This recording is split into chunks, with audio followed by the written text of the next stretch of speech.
You, John Fitzgerald Kennedy, do solemnly swear. I, John Fitzgerald Kennedy, do solemnly swear. That you will faithfully execute the office of President of the United States. That I will faithfully execute the office of President of the United States. And will, to the best of your ability.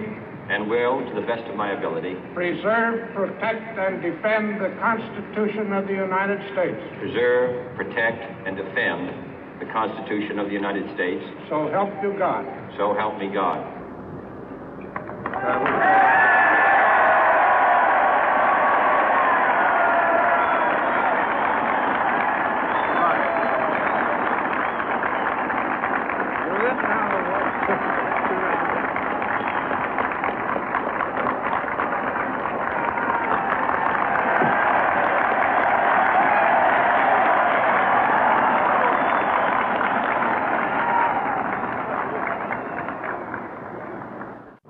Vice President Johnson, Mr. Speaker, Mr. Chief Justice, President Eisenhower, Vice President Nixon, President Truman, Reverend clergy, fellow citizens.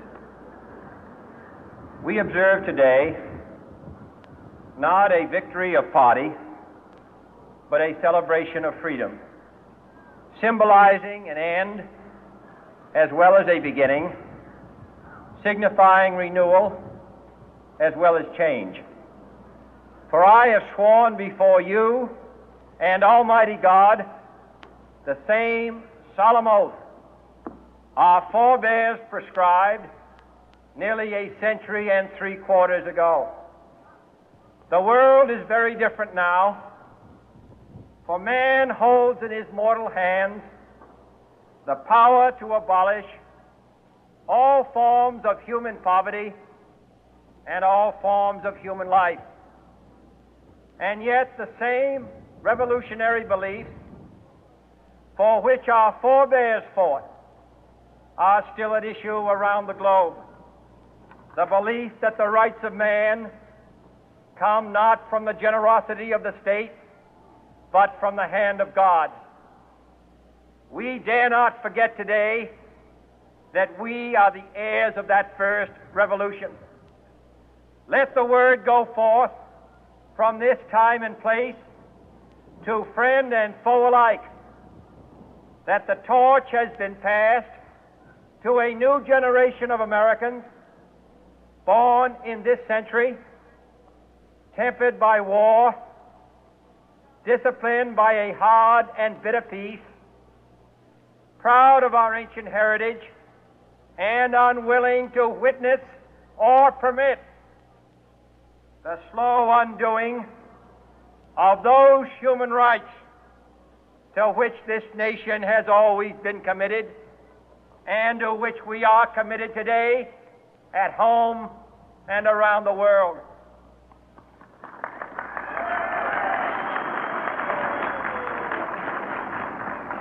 Let every nation know, whether it wishes us well or ill, that we shall pay any price, bear any burden, meet any hardship, support any friend, oppose any foe to assure the survival and the success of liberty.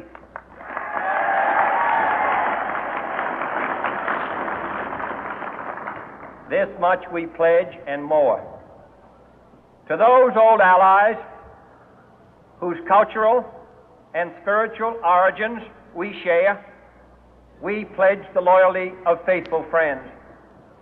United, there is little we cannot do in a host of cooperative ventures. Divided, there is little we can do, for we dare not meet a powerful challenge at odds and split asunder. To those new states whom we welcome to the ranks of the free, we pledge our word that one form of colonial control shall not have passed away merely to be replaced by a far more iron tyranny. We shall not always expect to find them supporting our view, but we shall always hope to find them strongly supporting their own freedom, and to remember that in the past, those who foolishly sought power by riding the back of the tiger ended up inside.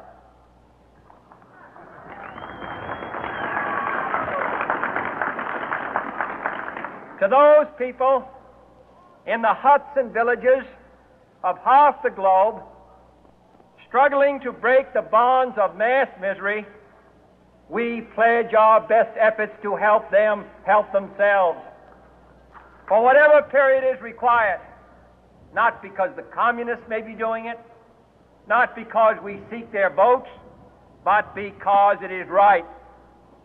If a free society cannot help the many who are poor, it cannot save the few who are rich.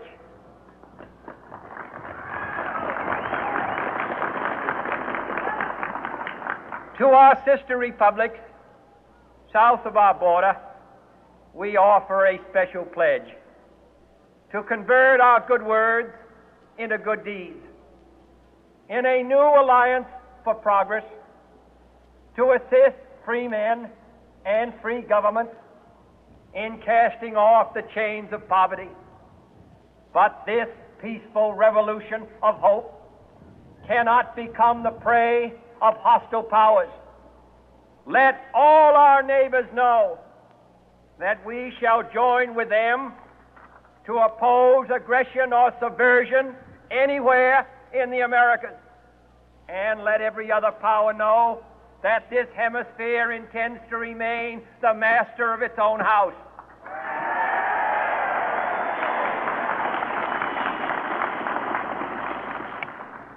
To that world assembly of sovereign states, the United Nations, our last best hope, in an age where the instruments of war have far outpaced the instruments of peace, we renew our pledge of support to prevent it from becoming merely a forum for invective, to strengthen its shield of the new and the weak, and to enlarge the area in which its writ may run.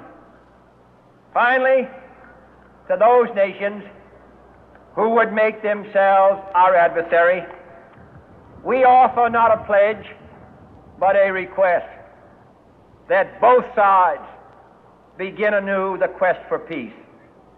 Before the dark powers of destruction, unleashed by science, engulf all humanity in planned or accidental self-destruction, we dare not tempt them with weakness, for only when our arms are sufficient beyond doubt can we be certain beyond doubt that they will never be employed.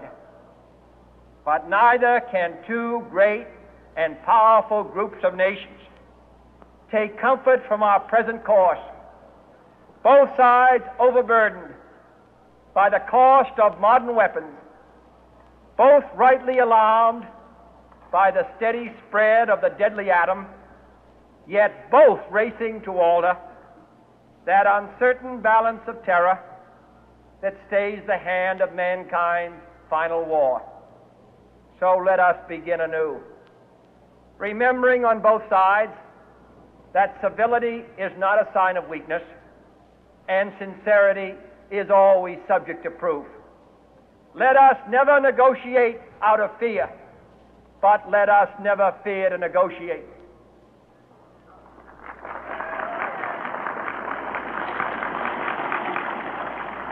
Let both sides explore what problems unite us, instead of belaboring those problems which divide us. Let both sides, for the first time, formulate serious and precise proposals for the inspection and control of arms, and bring the absolute power to destroy other nations under the absolute control of all nations.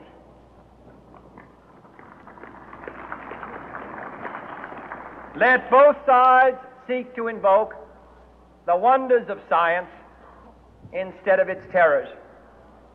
Together, let us explore the stars, conquer the deserts, eradicate disease, tap the ocean depths, and encourage the arts and commerce. Let both sides unite to heed in all corners of the earth the command of Isaiah to undo the heavy burden and let the oppressed go free. And if a beachhead of cooperation may push back the jungle of suspicion, let both sides join in creating a new endeavor, not a new balance of power, but a new world of law, where the strong are just and the weak secure and the peace preserved. All this will not be finished in the first 100 days, nor will it be finished in the first 1,000 days, nor in the life of this administration, nor even perhaps in our lifetime on this planet. But let us begin.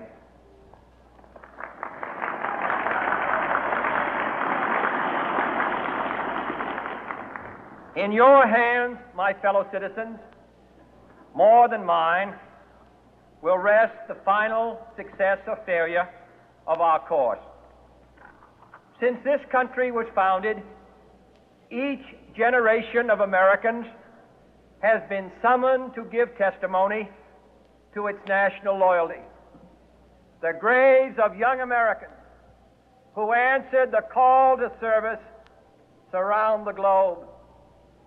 Now the trumpet summons us again, not as a call to bear arms, though arms we need, not as a call to battle, though in battle we are, but a call to bear the burden of a long twilight struggle, year in and year out, rejoicing in hope, patient in tribulation, a struggle against the common enemies of man, tyranny, poverty, disease, and war itself. Can we forge against these enemies a grand and global alliance, north and south, east and west, that can assure a more fruitful life for all mankind? Will you join in that historic effort?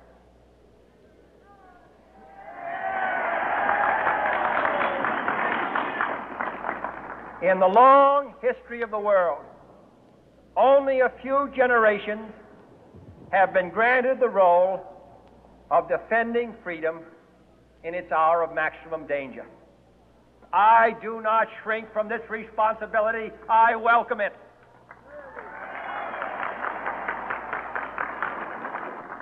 I do not believe that any of us would exchange places with any other people or any other generation. The energy, the faith, the devotion which we bring to this endeavor will light our country and all who serve it. And the glow from that fire can truly light the world.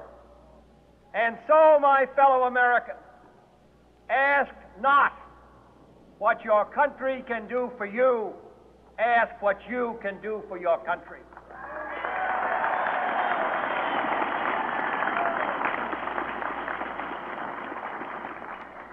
My fellow citizens of the world, ask not what America will do for you, but what together we can do